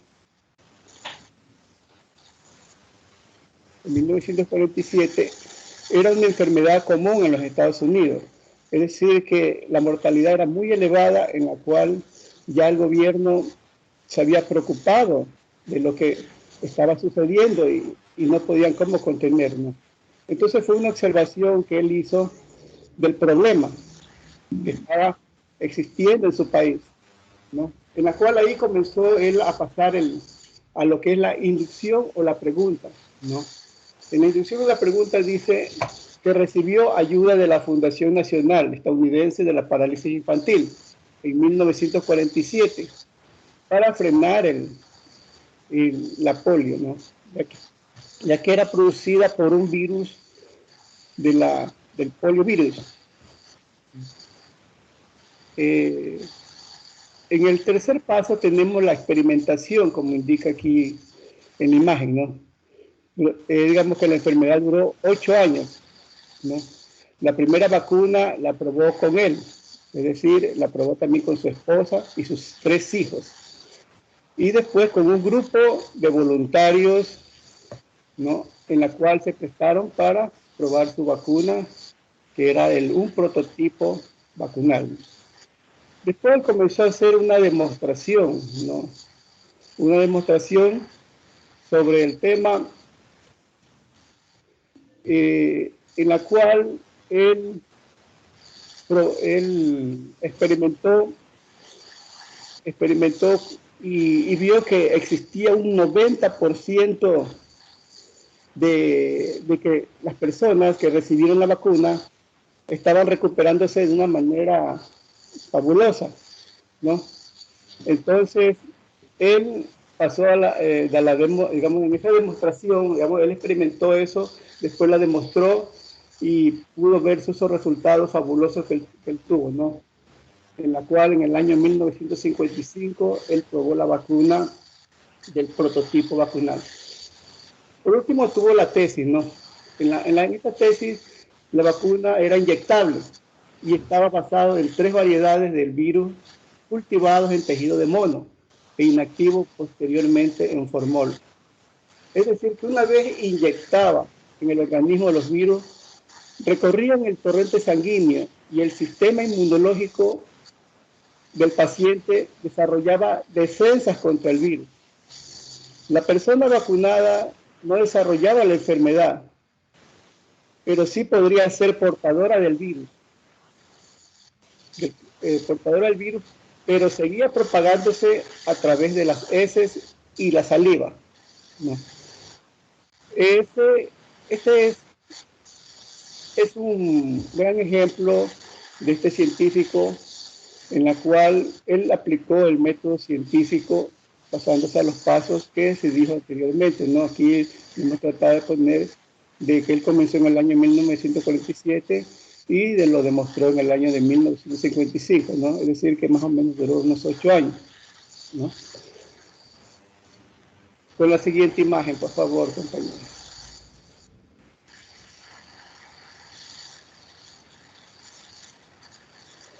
Las conclusiones, ¿no? Aquí hemos escrito que además de las conclusiones confirma que los resultados corresponden a los significados e interpretaciones de los participantes que atribuyen a la realidad, ¿no? Es decir, que todo se basa en comprobar su hipótesis, en la cual puede tener resultados viables o no viables. En otras palabras, todo aplicamos métodos científicos. Es decir, si vamos a planificar una clase, estamos aplicando métodos científicos, ¿no? En la cual el método que él emplea, en el momento que él ingresa a una aula, que hace primero, observa y está haciendo la primera parte del método científico, observación de los estudiantes, cómo se encuentran, cómo están, cómo pasaron el día, en la cual vamos a comenzar una hora de clase, ¿no? Él está aplicando el método científico en una parte inicial, ¿no? Después comenzará a hacer sus lluvias de ideas, sus preguntas frecuentes, y después hará el cuerpo de la clase y hará ciertas actividades para reforzar lo que él está explicando, ¿no?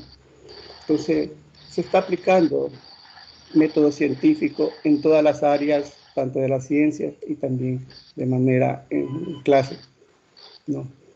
La última imagen, compañero.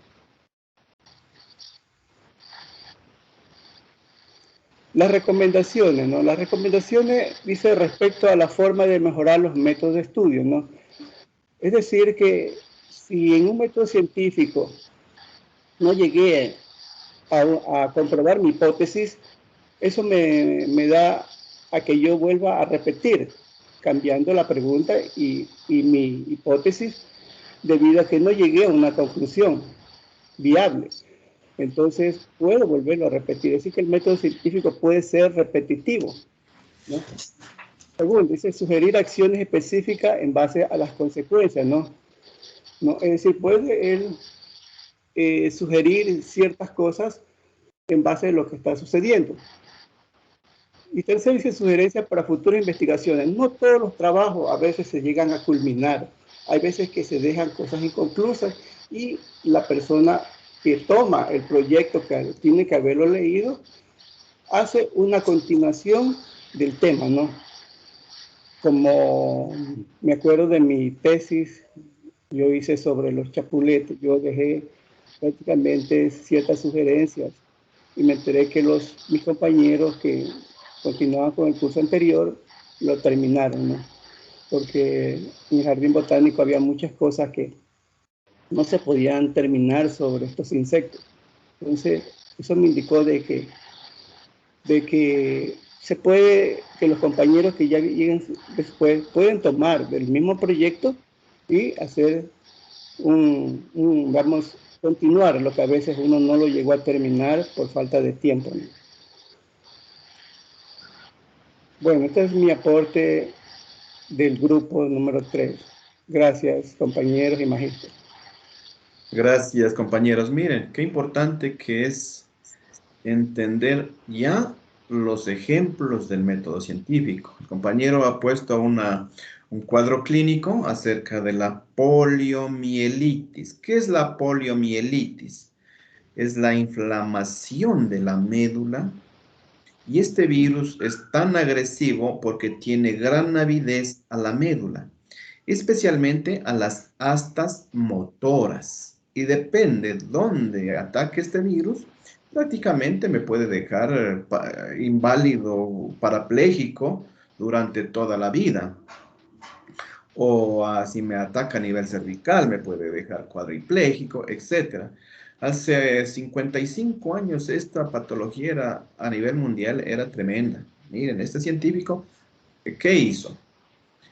Utilizó el método científico que comenzó a observar, ¿no es cierto? Observó qué estaba pasando. Problema social, problema de salud tremendo. Observó él, ¿no es cierto? Y luego comenzó a hacerse preguntas. ¿Por qué está pasando esto? ¿Qué es lo que les está pasando? Cuando ya formuló preguntas prácticamente ya hizo una hipótesis, posiblemente sea un virus, pero ¿qué virus será? ¿No es cierto?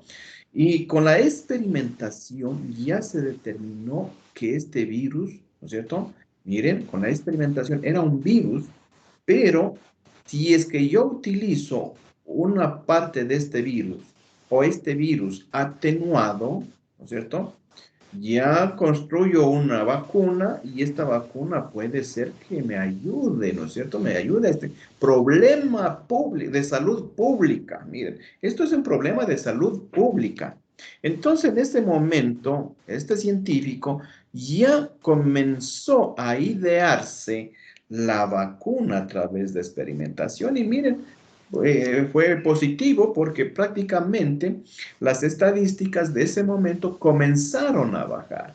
Miren, aquí ya estoy hablando y acuñando otro término que se llama estadística. Miren, la próxima clase ya les voy a dar un poquito más de estadística. ¿Cómo voy a evaluar los resultados de mi investigación?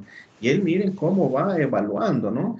Y prácticamente hoy tenemos un gran aporte de este científico en neurología, que en los primeros años hay que hacerse vacunar contra la polio, ¿no es cierto? Caso contrario, yo estoy muy propenso a que cualquier momento me dé esto. Y hay que tomar en cuenta, como yo les dije, es un problema de salud pública, puesto que es irreversible este daño, es irreversible, ¿no? Entonces hay que tener mucho en cuenta estas situaciones y cómo el método científico aporta al desarrollo de la biología, aporta al desarrollo de la farmacología, de la patología, etcétera. Qué importante que es esto, ¿sí? Me interesó mucho, Jorge, esta investigación que estaba haciendo usted y que no llegó a concluirle. De pronto, mi pregunta es la siguiente. ¿Usted plasmó en un documento científico esta investigación que tiene? No, en mi tiempo solamente se hacía una materia que se llamaba redacción técnica. ¿Ya? No había en lo que se llamaba tesis, sino que se graduaban que era con la materia de redacción técnica. Entonces uno hacía el proyecto, hacía un anteproyecto y después hacía el proyecto. Entonces él nos daba el permiso para ir a tomar muestras.